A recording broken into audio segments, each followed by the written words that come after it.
The series begins with Nan, a small and cute 6-year-old girl.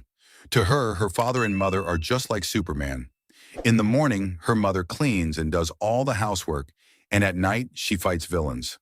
When she starts talking about her father, a mean boy stops her and calls her a liar, saying she's just making up stories. Nan tells him, "I am not a liar, and my parents are real superheroes." Suddenly, gunmen enter the classroom, and their leader orders them to seize Nan. Everyone runs, and she gets very scared and keeps calling out for her mother, Yan. At that moment, the glass shatters, and her mother enters through it like a hero. She hits all those gunmen and tells Nan to hide. After finishing them off, she goes to hug her daughter and takes her to leave. However, at that time, another group enters, so Nan and her mother hide, not knowing how to act among all of them. Suddenly, smoke bombs are thrown inside the place, choking all the gunmen. Zhao, Nan's father, turns out to be the one who threw them. He manages to rescue them, and they all jump into a plane to escape. Afterward, they travel to another city, but Yan begins to notice strange behaviors from Xiao. Sometimes she hears him talking to strange people on the phone, and other times he tries to take things from her bag behind her back. At that point, she starts to get suspicious, so she goes to a very old agent and asks him about Xiao. He tells her that he hasn't seen him for a very long time, ever since he died. She is shocked and understands that the person with her is someone impersonating Zhao. She returns home and confronts him with everything she found out. We understand then that Yan and Xiao are agents assigned to missions, and something happened that made them pretend to be married and have a daughter. Now Xiao is trying to calm Yan down, telling her that his name really isn't Xiao, but he is doing all this for the sake of the mission. However, she doesn't let him finish talking and shoots him. Afterwards, she takes Nan, and they quickly flee from the apartment. She tells her they will travel out of the country, and Zhao will catch up with them later. At the same time, two people break into her apartment, and when they see Xiao killed, they know she is the one who killed him, and that they must arrest her now. Before heading to the airport, Yan first goes to meet the old agent she knows. She asks him to issue her a new passport so she can travel. He asks her to open the drawer and hand him some things from it, but at that moment, she gets an electric shock. Before passing out, she asks him why he did that. He tells her that her sister, Anning, paid him more than she did. At that moment, Anning arrives and sees Jan's car parked outside with Nan inside, so she orders her men to take her. Then she goes in to meet her sister after she woke up, but the meeting is a bit violent. Suddenly, Yan attacks her, takes her weapon, and shoots one of her men. After that, she gives Anning a harsh beating, but she refuses to kill her because she is still her sister after all, and she settles for just escaping the place. But of course, as soon as she went out, she didn't find Nan in the car. Someone comes from behind her and injects her with a strange substance that makes her lose all feeling, and then kidnaps her. She finds herself back at her house, but this time Jason, her boss, is present. He is a senior agent who runs an organization he called Haiyan, and he employs Yan and most of the people we saw under his command. He tells Nan that she made a mistake when she tried to escape from him, but because she is the best one working with him, he won't kill her and will give her one last mission. But she tells him to forget it because she will never work in Haiyan and kill innocent and blameless people again. So the leader threatens her with her daughter. He tells her that the collar she is wearing around her neck is connected to a remote control, and one press of it will electrocute her, and she'll die. But then he reassures her and tells her that actually, the mission this time is far from killing. What is required of her is to get close to a wealthy man named Mr. Gu and find out some things about him.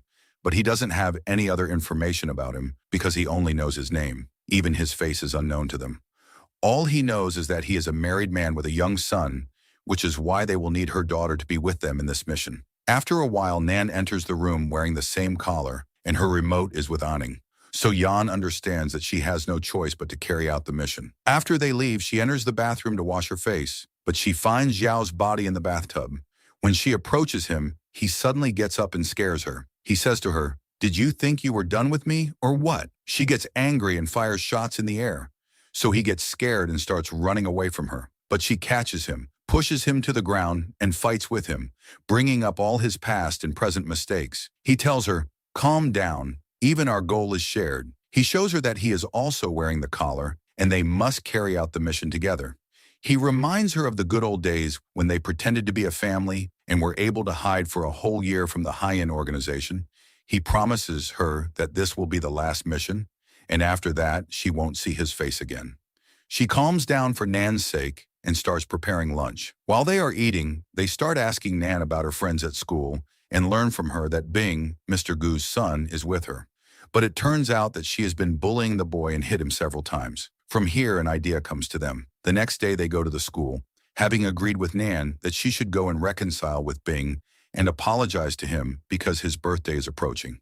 If they become friends, he will invite her to the birthday party. At that point, they will be able to enter the house and get to know his family as they wanted.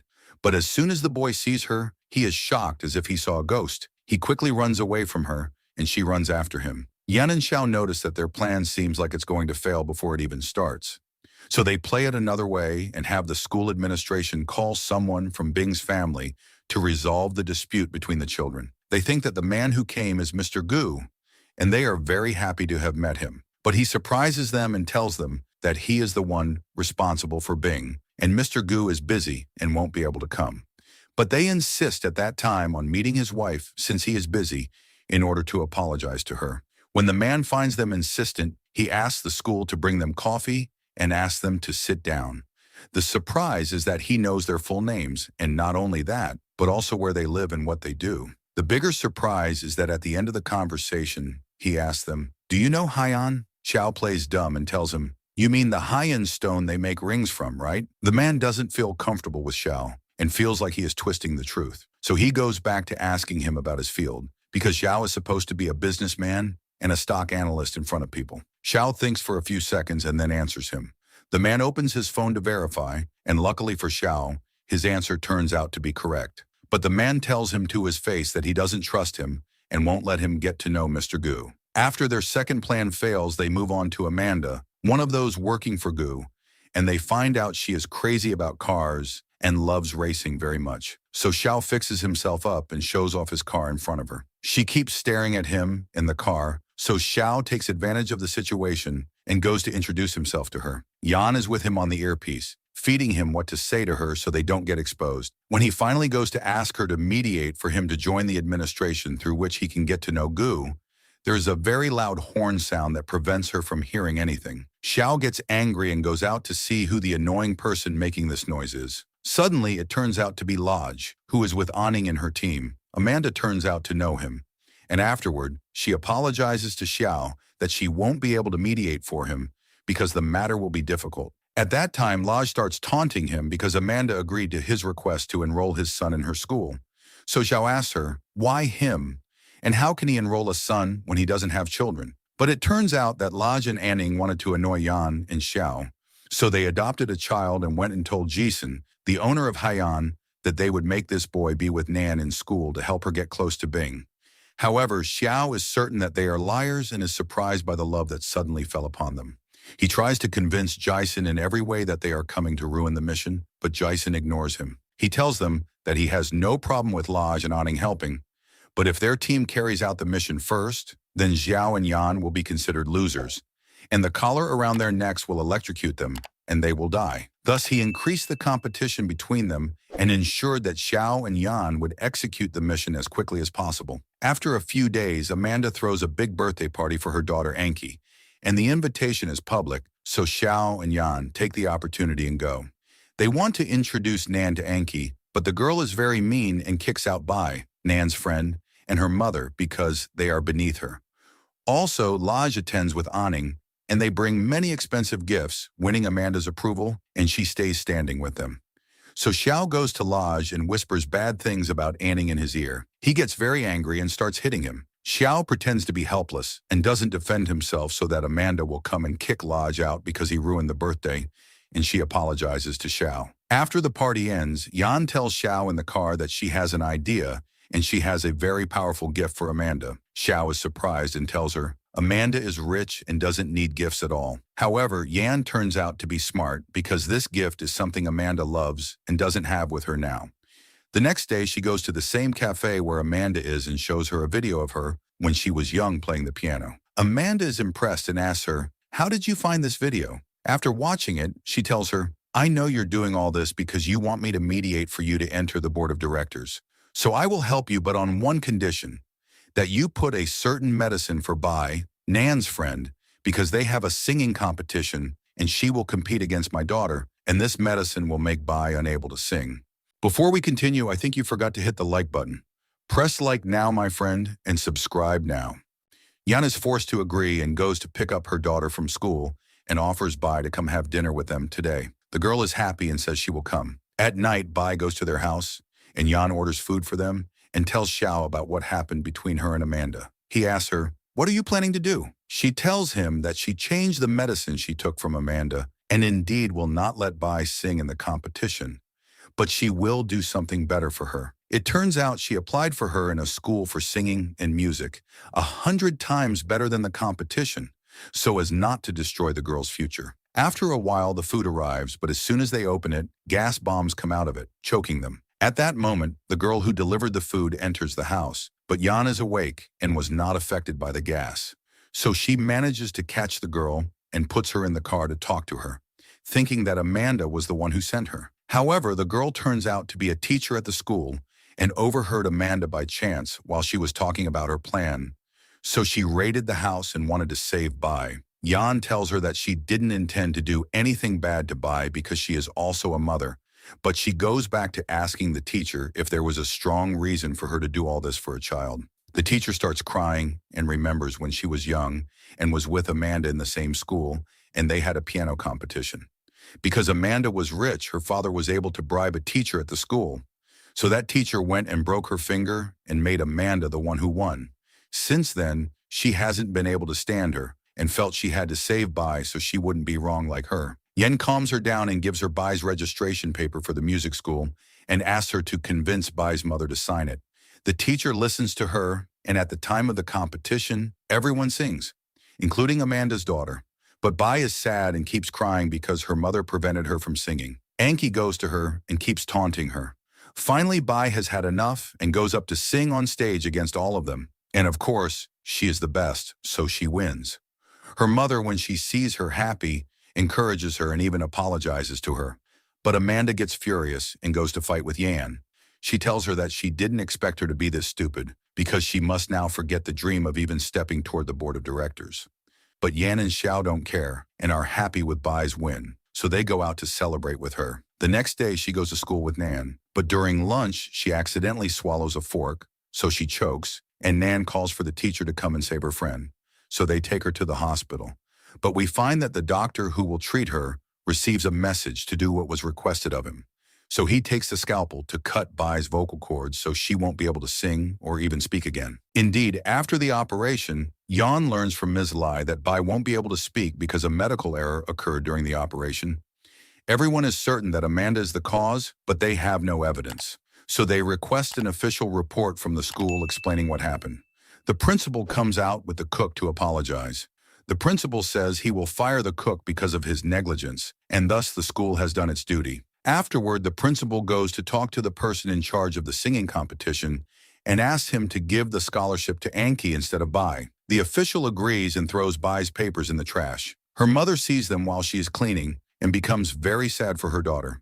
Besides, she feels guilty because she couldn't protect her, so she decides to take revenge on them. She sprinkles the classroom of her daughter, which contains Nan and Anki, with gasoline and threatens everyone that if they don't get justice for her daughter and confess to what they did, she will set the school on fire. Jan tries to calm her down and promises her that she will take care of all Bai's treatment expenses. At the same time, the principal informs the police, so they send a sniper to finish off the woman without raiding the school. But Xiao catches up with him and hits the sniper. At the same time, Yan was able to catch the lighter before it fell. But Bai's mother suddenly goes and throws herself from the window and dies. Yan collapses from what happened and becomes even more upset when she sees Amanda standing and laughing at her death.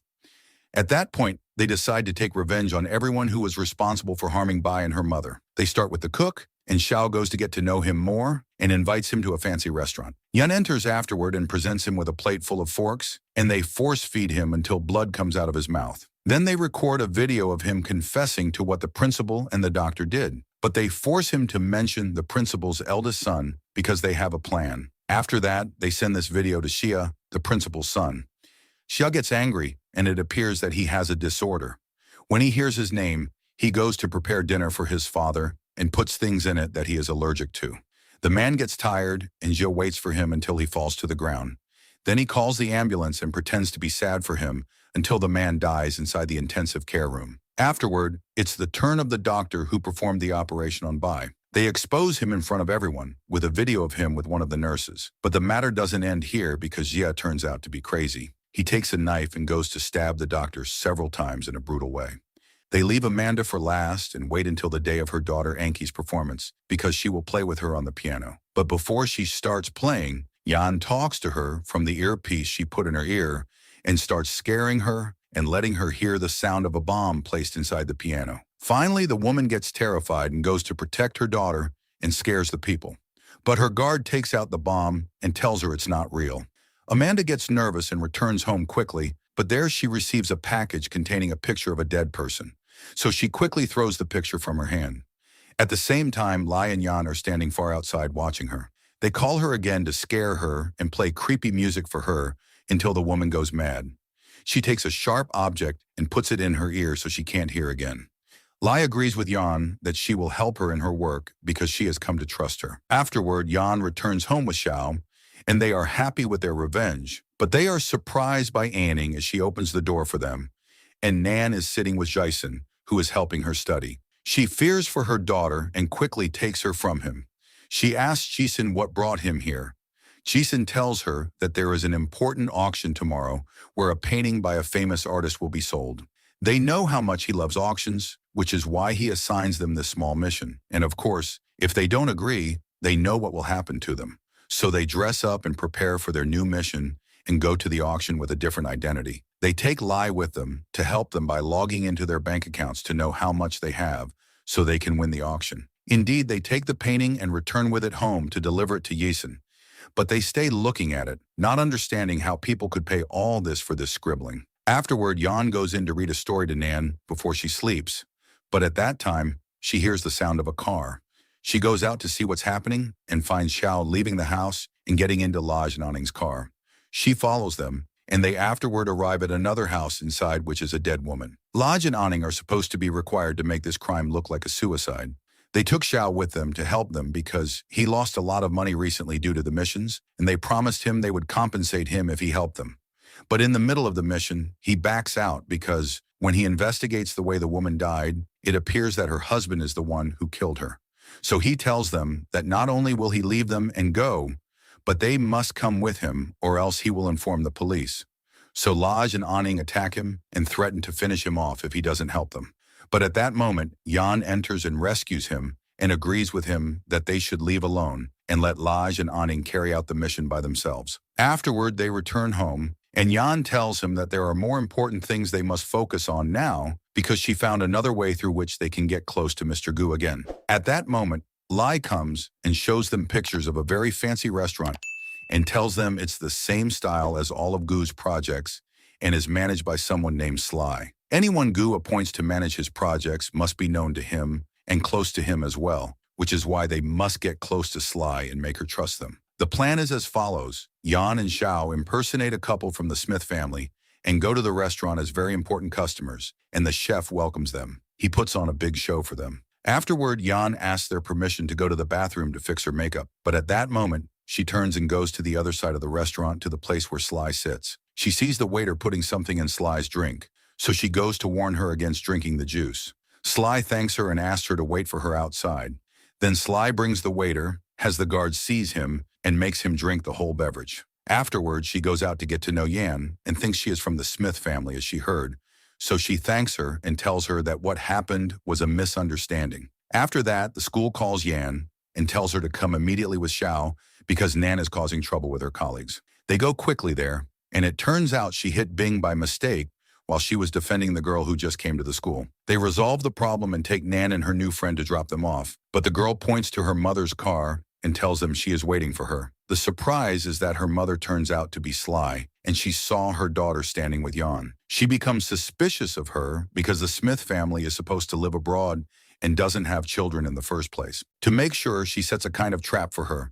She invites her to dinner, and as soon as she enters, she asks her who she is and what she wants from her, with all the men around her raising their guns toward Jan. This means any mistake she makes will lead to her end. So she says to her, "I am your secret guard. Your father is the one who appointed me to protect you." Sly tells her, My father has been dead for 5 years. How could he appoint you? Jan gets nervous and quickly makes up some words from her head, telling her, no, he appointed me 10 years ago. She explains to her how much her father loved her and was afraid for her, but didn't show it, and she reminds her of the day she saved her from the waiter in the restaurant.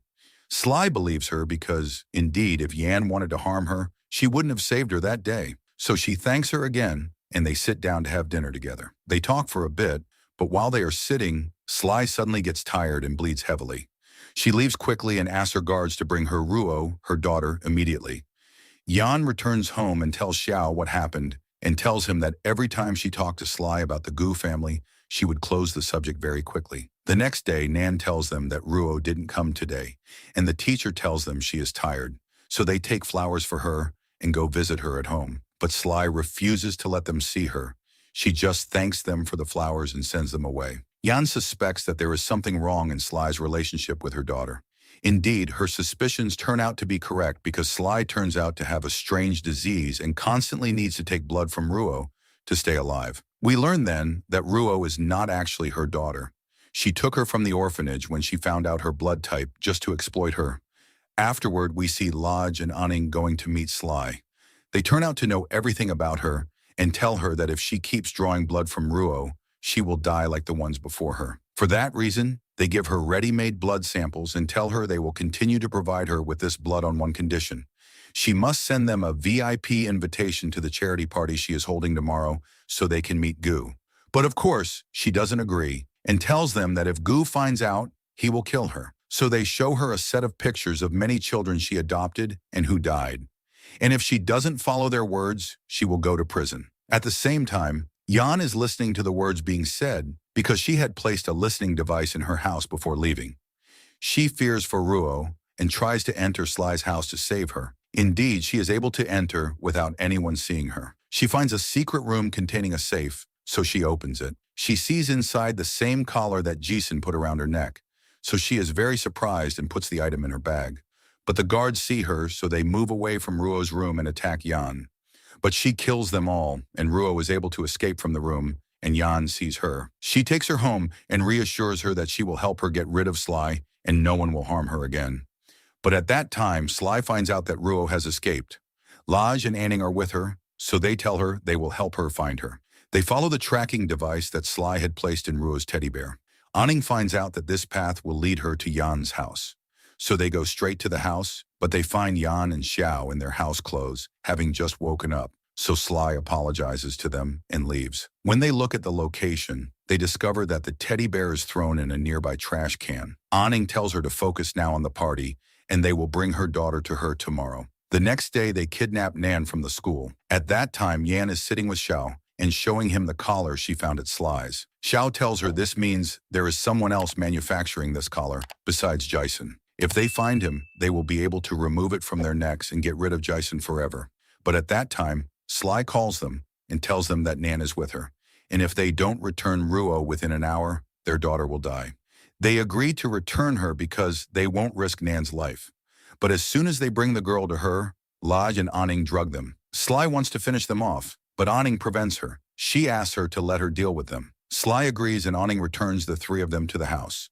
She talks to Jan while she is asleep, telling her she is doing all this so they can go back together as they were before. If she wins this mission, she will ask Jason not to harm Jan and return her to Haiyan, but as one team like old times. As for Lodge, he throws Xiao on the ground and starts circling the apartment until he happens to find the collar, so he takes it with him. Afterward, they go to prepare to attend the charity party, but before Gu arrives, a surprise happens. We find voice recordings of Sly in which she exposes herself regarding everything she did with Ruo and the children.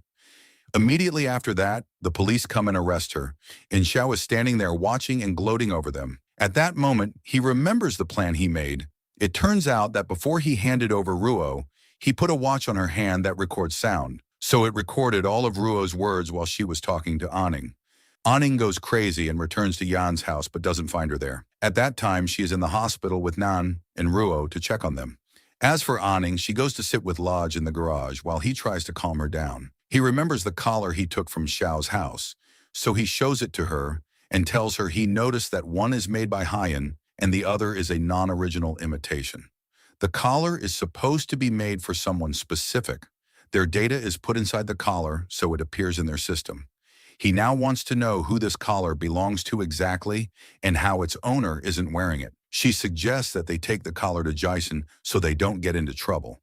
But unfortunately, they don't make it because Jason finds out the location of the collar. When he finds it with them, he kills Laj before he even gets out of the garage and tries to finish off Awning as well, but she manages to escape. Afterward, Jan and Xiao find out what happened to Laj and conclude that he died because of the collar he took. They think for a bit and find that no one has an interest in killing him except the Gu family, because the collar was with Sly, who is actually with the family.